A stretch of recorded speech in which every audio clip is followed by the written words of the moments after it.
Baik, Assalamualaikum warahmatullahi wabarakatuh. Saya Karnia Zinara dengan NIM 18240023. Di sini saya akan menjawab soal ruas moderasi tafsir tematik moderasi Islam. Soal yang pertama yaitu mengenai kebenaran semua agama. Di dalam Al-Qur'an mengenai kebenaran semua agama itu dijelaskan pada Quran surat Al-Baqarah ayat 62, Quran surat Al-Baqarah ayat 136, surat Ali Imran ayat 85, dan surat Al-Maidah ayat 48. Di mana di dalam surat Al-Baqarah 62 dan 136 ini telah dijelaskan. Asbabun nuzul Quran surat Al-Baqarah ayat 62 ini menjelaskan bahwa Ibnu Abi Hatim itu pernah tanya kepada Rasulullah, "Ya Rasulullah, bagaimana kedudukan kami sebagai orang yang memang belum diutusnya engkau sebagai utusan kepada kami?" Nah, setelah adanya pertanyaan dari orang kafir mengenai hal tersebut, maka turunlah Quran surat Al-Baqarah ayat 62 ini.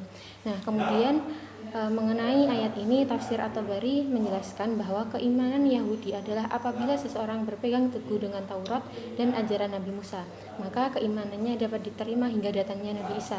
Jika Nabi Isa telah datang, maka orang yang tetap berpegang teguh pada Taurat, ajaran Nabi Musa, serta tidak mau meninggalkan serta enggan mengikuti ajaran Isa, maka ia termasuk orang-orang celaka.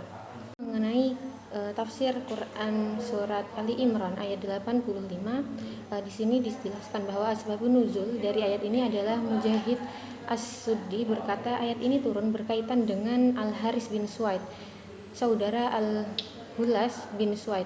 Pada awalnya ia termasuk sahabat Ansar, tetapi selanjutnya ia beserta 12 orang lainnya murtad dari Islam.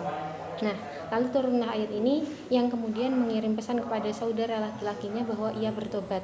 Ibnu Abbas radhiyallahu anhu berkata, ia masuk Islam kembali setelah turunnya ayat ini.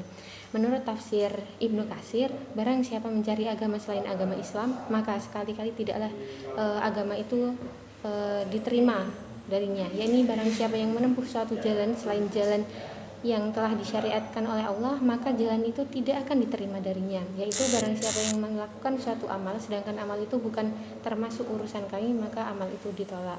Dari keempat ayat tersebut dapat disimpulkan bahwa ketika seseorang itu mengikuti ajaran Nabi yang diperintah pada saat itu, maka itu dikatakan beriman.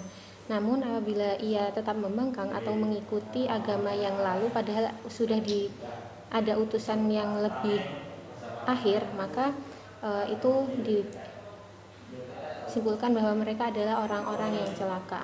Selanjutnya mengenai batasan toleransi. Nah, yang pertama yaitu Quran surat Al-Kafirun ayat 1-6, di mana dijelaskan dalam Quran tersebut mengenai bagaimana kita toleransi kepada orang-orang non-muslim. Nah, asbabun nuzul dari ayat ini yaitu ketika ada orang yang menginginkan Rasulullah itu menyembah Tuhan mereka. Nah, tapi Rasulullah tidak mau. Kemudian mereka mengajak kompromi Rasulullah, yaitu sehari menyembah Allah dan sehari menyembah Tuhan mereka. Namun Rasulullah juga tidak mau dalam hal tersebut. Kemudian dalam Quran surat Al-Mumtahanah ayat 8-9 pernah Rasulullah didatangi oleh sahabat, di mana sahabat tersebut menanyakan kepada Rasulullah, "Ya Rasulullah, bahwasanya ibuku sering mengirimiku hadiah dan ibuku suka apabila hadiah tersebut saya ambil, namun ibuku adalah orang non-muslim. Lalu bagaimana ya Rasulullah?" Kemudian Rasulullah menjawab, "Ambillah dan berbaktilah kepada kedua orang tuamu." Nah, di situ dapat kita pahami bahwa batasan toleransi di sini yaitu kita berbuat baik. Jadi selama hal tersebut tidak mengganggu keimanan kita dan peribadatan kita, maka toleransi tersebut diperbolehkan.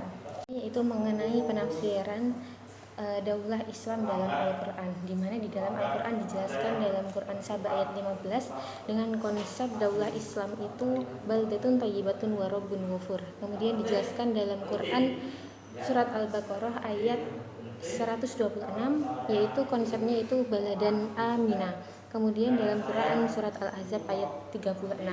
Nah, kita dapat tarik pada Quran surat Al-Baqarah ayat 30, yaitu wa id qala rabbuka lil malaikati inni ja'ilun fil ardi khalifah.